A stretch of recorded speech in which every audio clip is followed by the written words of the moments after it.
It's a cold Wednesday in November of 1953. 10 scientists have come together to a cabin in the woods to go over the progress of their experiments. They knew that of all the 2 billion people in the world, the men here were the only ones they could trust. As the night wore on, drinks were dispersed to the scientists, but they began to feel strange. Their leader, Sidney Gottlieb, tells them that the drinks have been laced with LSD. The scientists, enraged, can do nothing to stop the drug's effects. They lose themselves on the drug as their friend and leader, Gottlieb, watches.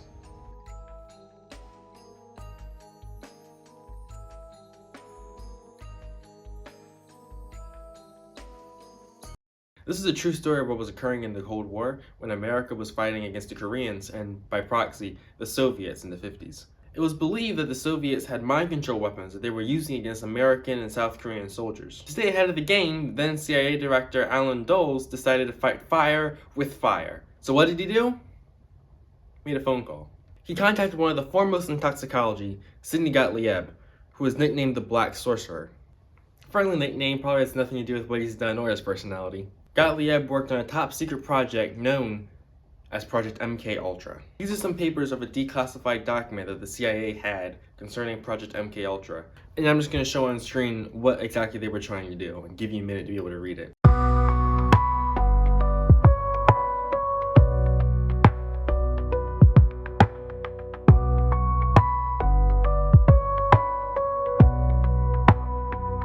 So the CIA loved this idea and gave a percentage of their funding to this project, around $10 million. With this, Sidney Gottlieb was allowed to try to create mind control. Unsuccessfully. I'm just going to say that now. It didn't work. With LSD, they dosed military agents, doctors, mentally ill people, and just random people they found on the street. Eventually, they tried other drugs too, because why not? They even did a stint trying to work with voodoo and West African witch doctors, which also didn't turn out as planned. In San Francisco, George H. White worked on another subdivision of Project MK Ultra called Operation Midnight Climax. Don't laugh. White worked alongside prostitutes and trained them to be able to drug men and withdraw information from them. White also recorded the sessions between the prostitutes and the men for review and study. What are you studying? Then he would blackmail the men for the tapes. All these different factions in West Africa, Albania, Canada, and San Francisco required Gottlieb to put together a team. What if I told you we were putting a team together? Who's we? This team included George H. White, Dr. Donald Cameron, and among others, Dr. Frank Olson. Now hold on a minute, because now we have to talk about Dr. Frank Olson. Maybe you've seen movies like this. Now, press that button there. Now, To my questions, quietly.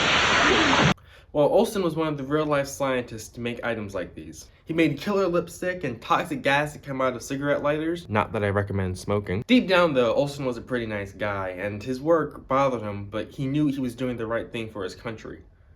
At least what he believed to be the right thing for his country. Really, Olson is the guy that changes the story from the government has way too much money and thinks he can keep things from the American people. It's a different story. A story of a man who's trying to serve his country and serve humanity. This is a story from The Guardian who quotes Olson's son, Eric. He said, he'd come to work in the morning and see piles of dead monkeys. That messes with you.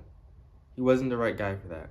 Even though he didn't actively participate, Olson was forced to watch the brainwashing that his subjects were being put under. And that didn't sit right with him either. But he wasn't gonna quit though.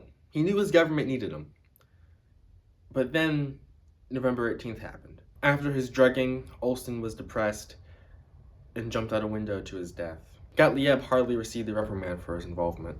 So how did we really know all this? Well, the story came to light through good old investigative reporting and eventually was shown to Congress by 1975. Sidney Gottlieb destroyed vast amounts of Project MK Ultra files, and the files that we have that are declassified is everything that the public really knows about the project. The subjects of Project MK Ultra, when they found out what the CIA was truly doing to them, sued the CIA and reached pretty large settlements. Of course, some of them died before receiving any settlement, and many of them were mentally ill anyway, so they never received anything for their participation. Due to the blackmail, few people spoke out against George H. White in San Francisco. Dr. Cameron, who worked on the Canadian division, died in 1967. Dr. White died in 1975, right before his work came to light. and Sidney Gottlieb retired in 1973. But that's not where the story ends. Of all the men in the project, Gottlieb was still alive. He lived through the public finding out about what he was doing, and he was left alone. Dr. Olson's family went to go visit him by the end of 1984, and I don't want to quote their conversation verbatim, so I'll link in the description the Guardian article that you can read for yourself. But according to Eric, Gottlieb was very manipulative of the entire family, and especially him. After Eric's mom died, he had Olson's body exhumed. And here is where we meet a new character, Dr. James Starrs, who studied Olson's body. He said concerning Olson, "I would venture to say that his hematoma is singular evidence of the possibility that Dr. Olson was struck by a stunning blow to the head by some person or instrument prior to his exiting through the window of room 1018A. Again, if you want more detailed explanation of what was occurring, Starr's statement, along with others, convinced Eric that his dad was murdered to keep the project secret. The government had already given them $750,000 after Olson's death, so they could no longer sue anyone according to the project. Gottlieb never apologized for his actions, believing that this was the price of freedom for his country. Which is easy to say when you're not on the receiving end of torture. Was Project MKUltra unethical, or did the ends justify the means of torture? Gottlieb seemed to think so. Did Frank Olson get too close to revealing Project MKUltra, and was he killed? Eric Olson seems to think so. But there's another question. It took many years for what the CIA was doing in Project MKUltra to come to light. What are they doing now? And after learning from their mistakes with Project MKUltra, will we ever find out? Until next time.